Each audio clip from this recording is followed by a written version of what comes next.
Hi everyone, it's Jeanette here from the Sewing Studio. Welcome to another tutorial. Now I'm taking it a bit easy here this afternoon. I've been allowed to sit down because I'm going to be showing you some of the hand stitches I use. I love to hand stitch. It's my little bit of relaxation, very therapeutic. So it's sort of, you know, in the evenings while watching something that I don't have to pay too much attention to on the TV, or my Sunday afternoon, just sit and chill and do a bit of hand sewing. So I thought I would share 5 of the hand stitches I use. They're not the only hand stitches I use, but these are probably the ones I use quite a lot. So I'll talk a little bit about how to do the stitches, but also where I use them in my sewing. So as I've mentioned a few times before in different tutorials, I like to do a lot of English paper piecing. All my scraps I turn into hexagons, or a lot of my scraps, not all of my scraps. And I've recently found this bunch of fabrics, and it was some old Tilda fabric that I had, and I'd put it in my hexagon box, so I clearly had a purpose for it at the time, thinking, oh, I'll make something.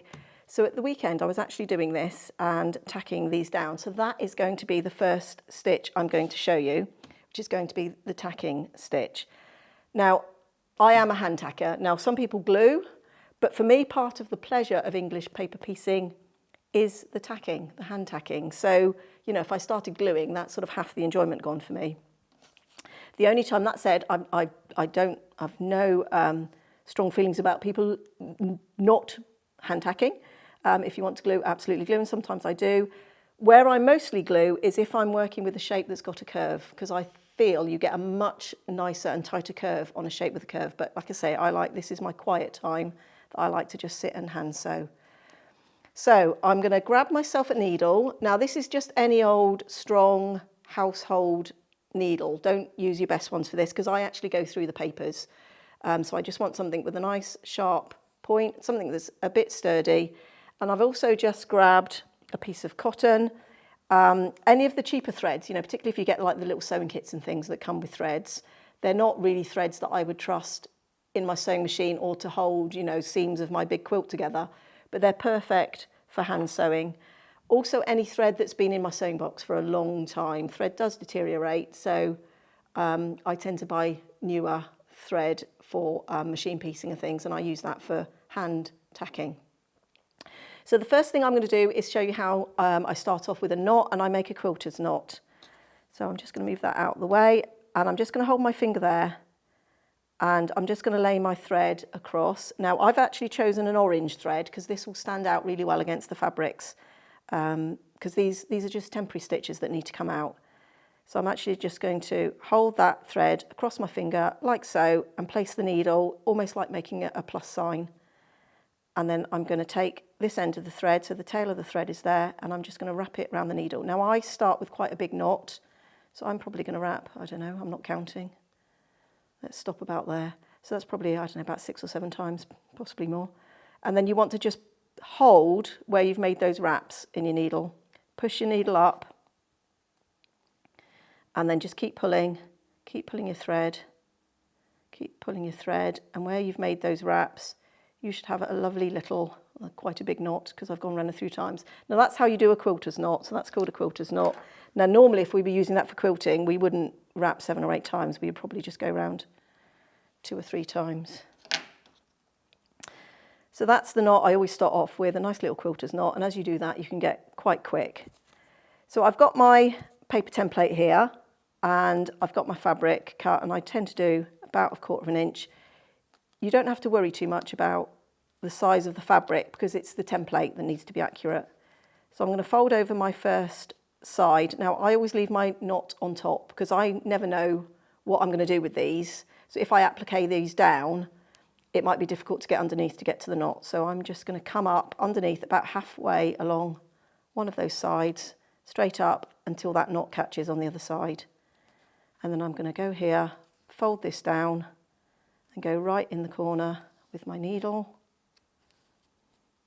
Come up again, halfway along, fold this down. And when I fold down, I just give the fabric just a little bit of a tug, just to make sure it's really nice and tight against the paper. Go through. There are lots of different ways of tacking. Some people tack without going through the papers, but I'm very lucky. I've got a die cutting machine that cuts out all the different hexagon shapes. So I'm not too worried about going through the papers. you can still get 2 or 3 uses out of them. And I use, you know, sort of junk mail, any old sort of scrap paper from work. I'll tend to cut into hexagon shapes, so things get a second life before they go into recycling with me. I'm going to go through. Oh, now that's just got a little bit of a knot in it there. That's probably because I've got my thread a little bit long, but I didn't want to run out of thread. Let's just pull that. That should just pop out.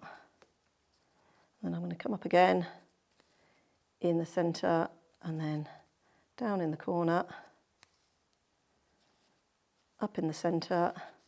Sorry, excuse my thumbnails. I've been sewing and I tend to catch myself when I'm doing it, and my nails end up getting very jagged and breaking. And they get a rough life.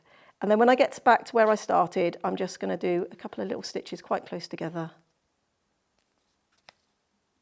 And that holds that together. So that's a tacking stitch. Like I say, I mostly use it for English paper piecing.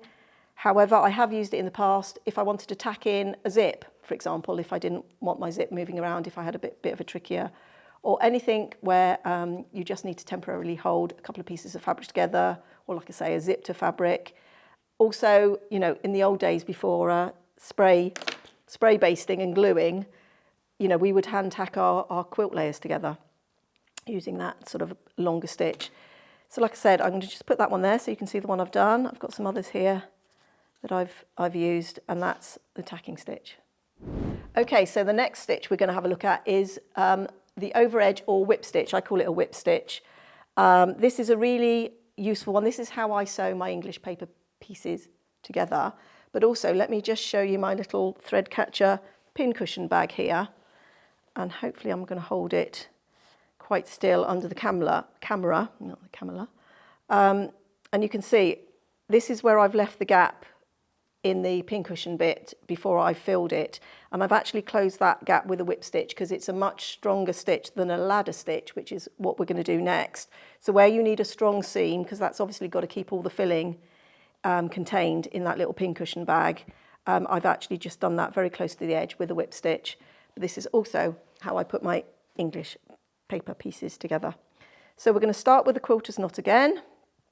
So thread horizontally across my finger. I'm going to make a plus sign with my knot. Now I'm using a much stronger quality thread here with this one, and this is actually a Gutermann sew-all thread, which is what I tend to use for English paper piecing.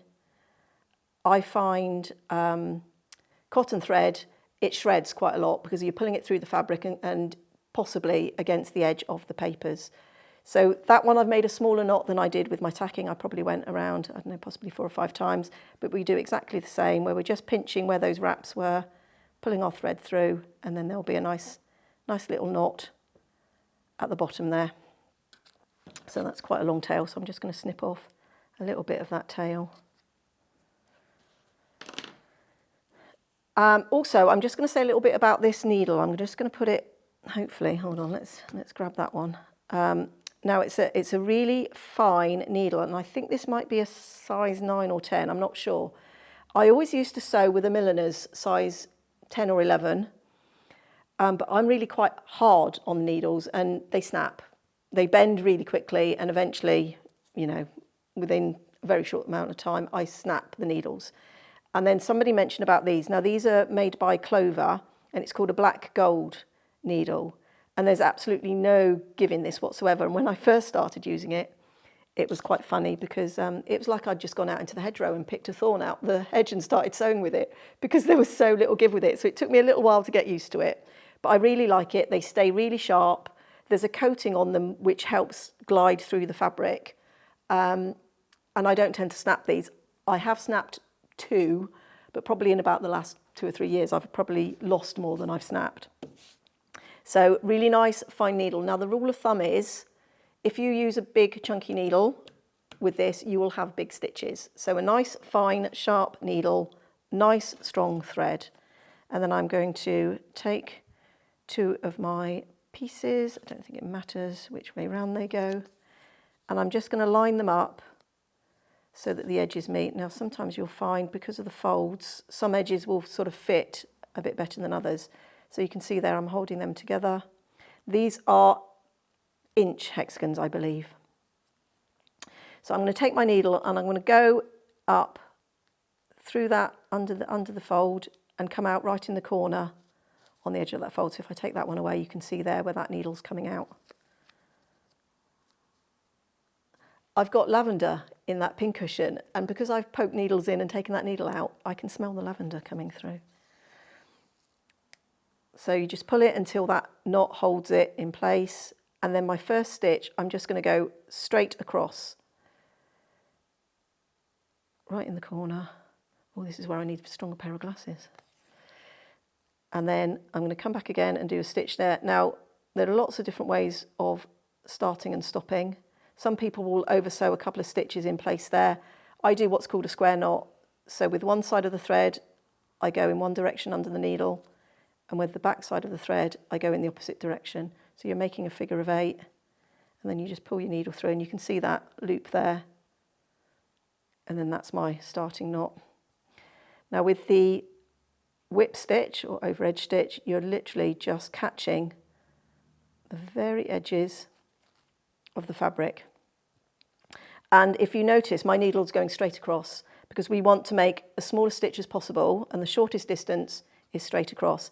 If my needle was going in at an angle, you're more likely to see your stitches. So I'm just going to very quickly. Now you'll also notice I sew away from me. A lot of people sew towards themselves. I always think sewing's a bit like handwriting. We all do it slightly differently, and we all do what's comfortable for us. But this makes sense. Now I sort of use and this is where I'm really rough on my fingers and my fingernails in particular, because I sort of use them as sort of ledges and guides to guide my needle. So I'm quite often sewing myself in. I quite often will just catch the edge of my skin on my finger and find I've attached myself to my English paper piecing. But it's all good. So I'm just going to go. Now the rule of thumb for hand sewing, English paper piecing, 20 stitches to an inch. So in theory, I should move along that in 20 stitches. Now I stitch very small, so I find that I'm probably more like 28 stitches, 26, 28 to an inch. But once again, it's a bit like your handwriting. It's really hard to change if you sew a particular way. But I'm in no hurry. This is relaxation, so. And we're just going to go to the end. We could have a nice bit of relaxing music on here now, couldn't we? Or a little podcast of something, an audio book.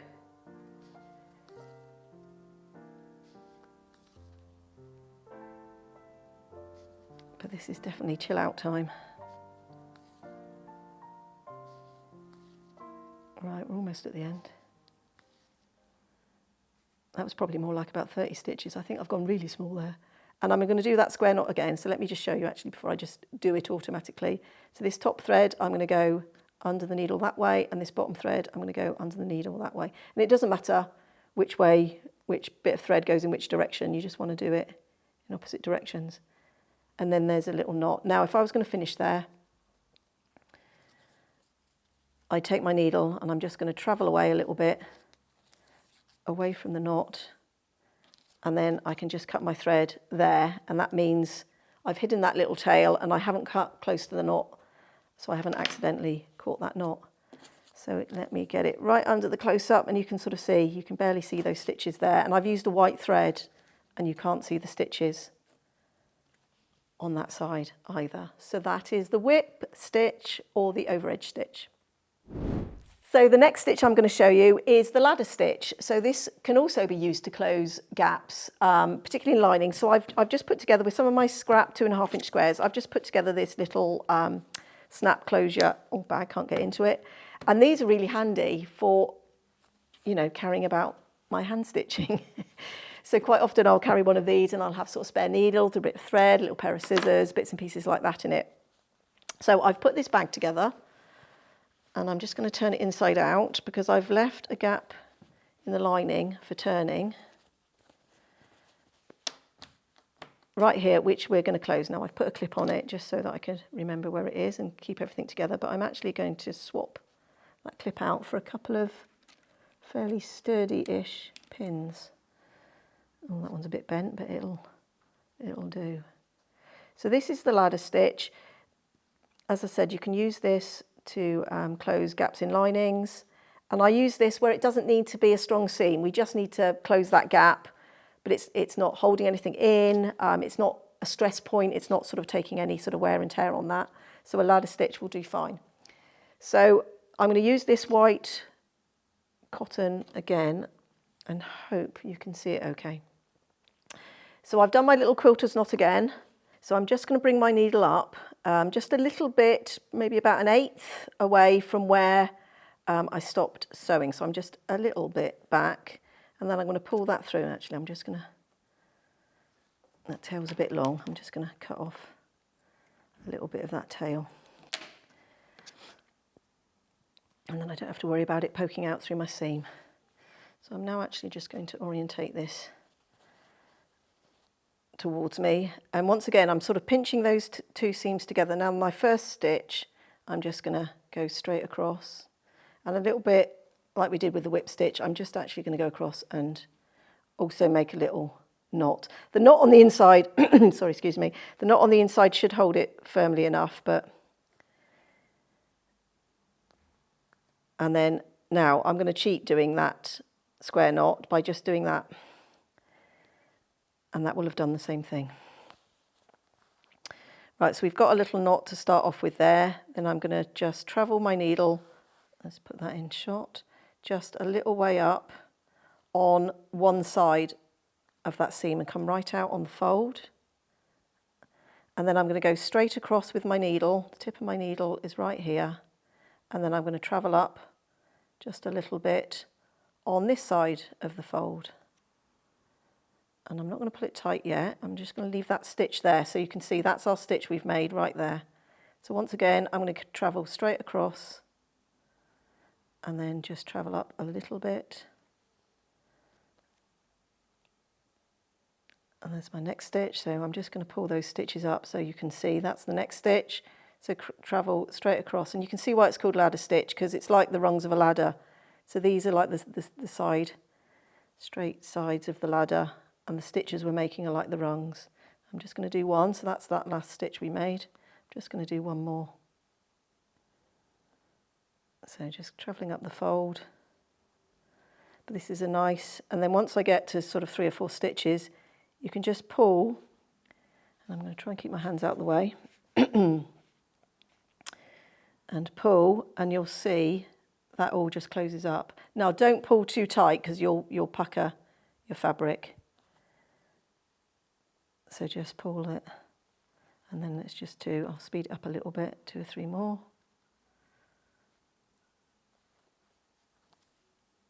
Now sometimes I must confess, I sometimes whip stitch,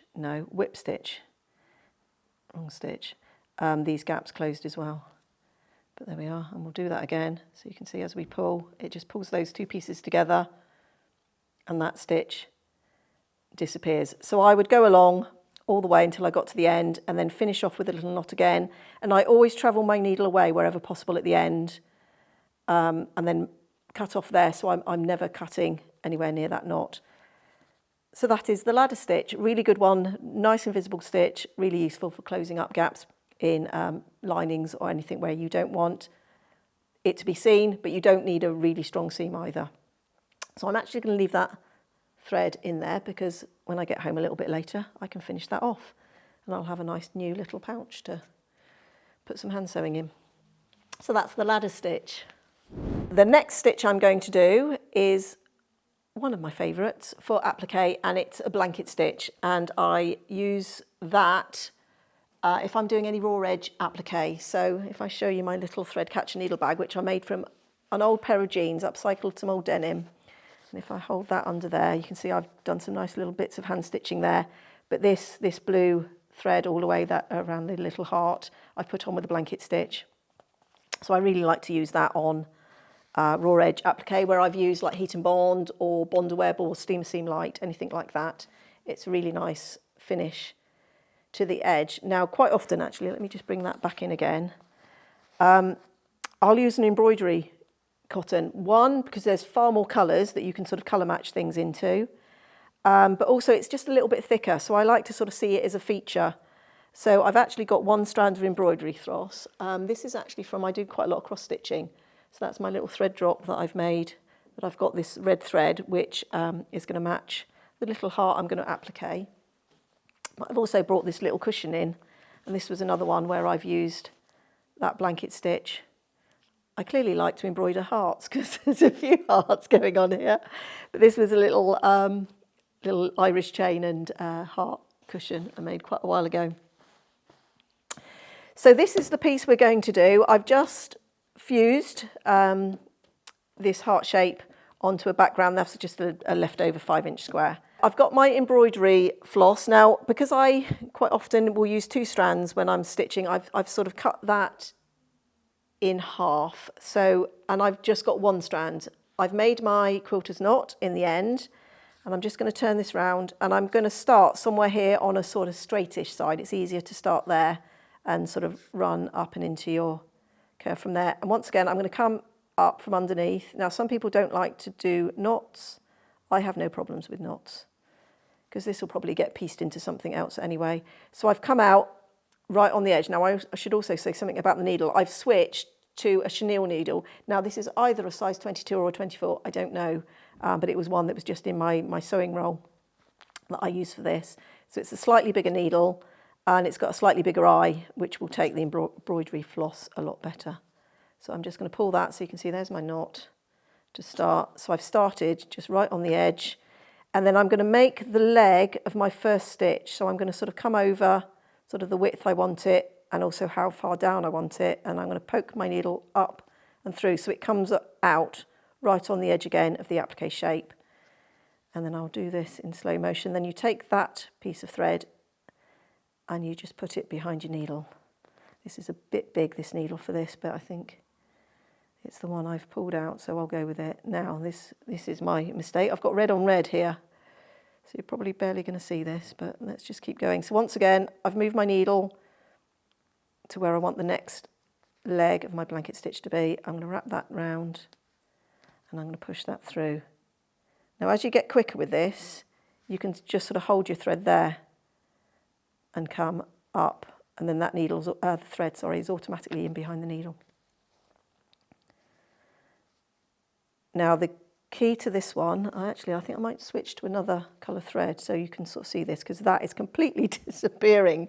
The key to the blanket stitch is you want to try and get your widths nice and even and the lengths of your stitches nice and even. Now, I'm actually just going to do that. I'm going to grab a white cotton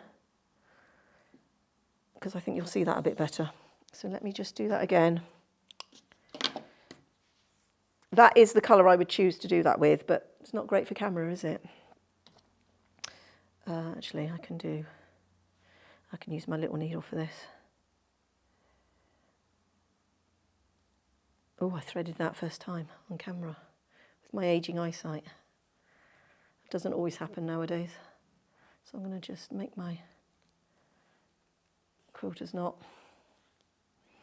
And let's just do this over this side and then I can take it out later. So I'm going to come up on the edge once again, not at the back. So I'm just going to travel where I want the width and the depth of my stitch. So I'm going to go about there.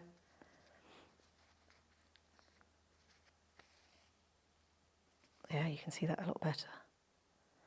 And then the next stitch, so I've gone in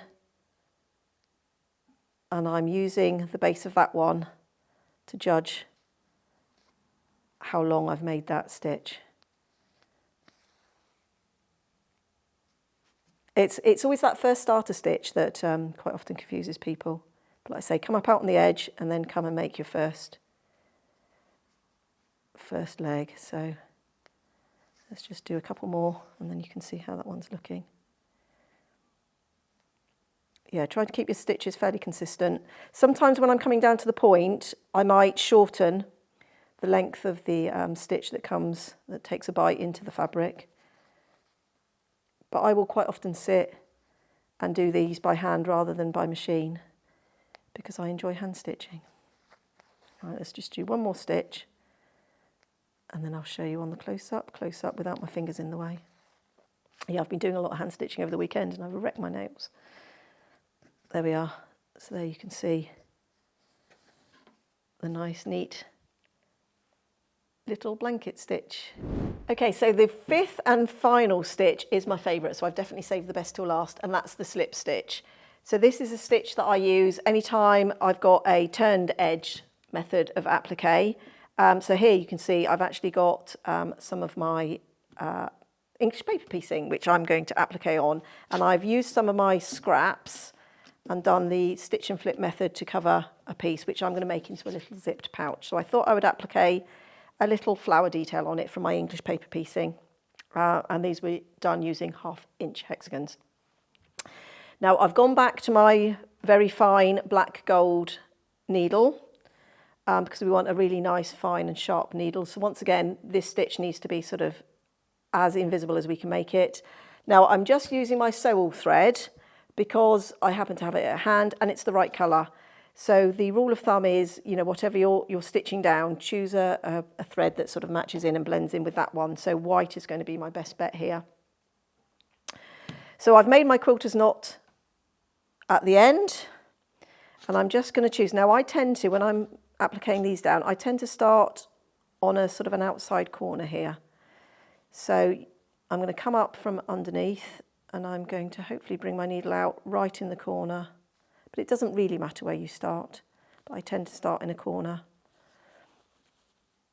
And then we're going to make a stitch, so we're going to go down into the background, but in a straight line right beside the fold of that fabric. And then I'm just going to travel the needle slightly, just forward, just slightly a little bit. So now I'm just going to catch a little bit more of that thread underneath, of fabric underneath. And I'm going to hold that very still so you can see. So I've taken my needle point right in next to where that thread has come out of my fabric. I've travelled my needle forward just a little bit and then I'm just going to pull that through and then that stitch should disappear. So I've come out right on the fold, so I'm going to go into the background right next to where that thread is. I'm definitely going to need a stronger pair of glasses. I'm holding this a bit further away than I would if I was at home. Travel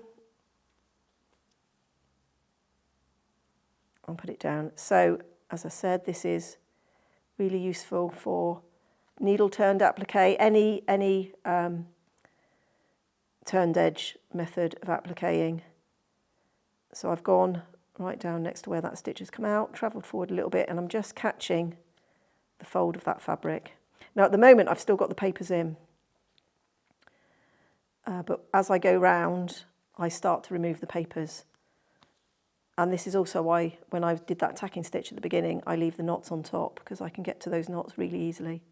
Now when I get to a corner, I'm going to go in and I'm going to come out right on the point of that corner. And then I can just turn and start going the other way. So you can see there, if I hold that very much to the side, you can just see the little stitches going into the background. But actually, if you view that from the top, that stitch completely disappears. So that's also how I'd put on binding. It's my favourite part of quilt making, actually sort of getting the binding on. I love slip stitching, but also it's the home straight, isn't it, when we're doing the binding. So that's the slip stitch. So I hope you've enjoyed those. If there are any other stitches you'd like to see, if I know them, I can demonstrate them and talk about where I'd use them. But I would say that's probably some of the main 5. There are a few others that I do, and certainly some of the places where I use them. So if you enjoy hand stitching, if you've got any projects that you'd like to share with us, please do that through our social media platforms. We'd be really pleased to see all of them. We always like to see what you're sewing, what you're up to. So thank you for spending some very relaxing time here this afternoon doing some slow stitching. I even feel like I'm calmer and talking much more slowly and much calmly. And certainly with the smell of the lavender from the pincushion as well. That's absolutely lovely. So I could sit here for a bit longer and do a bit more hand stitching, couldn't I? So anyway, thank you for joining me, and I hope you'll join me again here next time in the sewing studio.